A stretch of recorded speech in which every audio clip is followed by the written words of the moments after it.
तुम्ही पाहत आहात MCN न्यूज मराठी।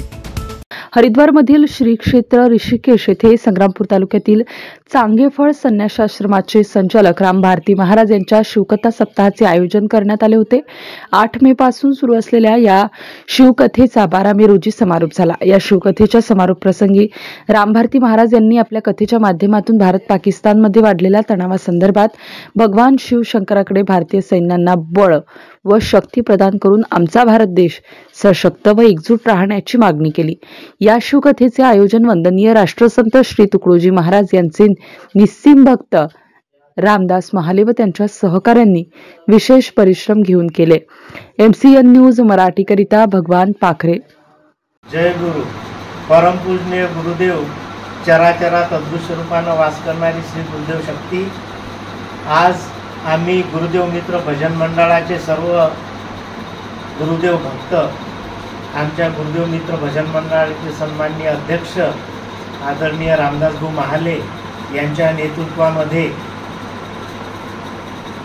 पावनभूमी देवभूमी ऋषिकेश येथे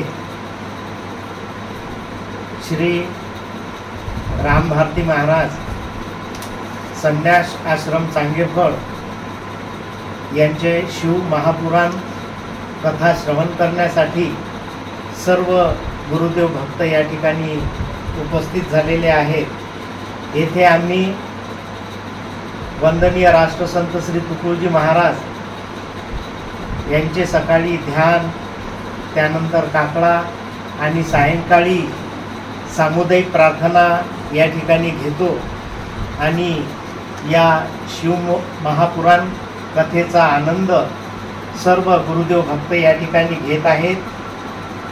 येथे अत्यंत प्रसन्न पवित्र अशा वातावरणामध्ये ही कथा आम्ही सर्व गुरुदेव भक्त श्रवण करीत आहोत।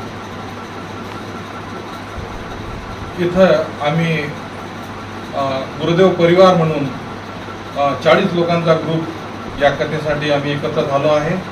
त्यामध्ये 12 ते 14 परिवार गुरुदेव सेवा मंडळाचे इथं उपस्थित आहेत आपल्या परिवारासहित या कथेसाठी आणि महाराजांचा प्रचार व्हावा या उद्देशाने इथं आम्ही उपस्थित झालो आहे।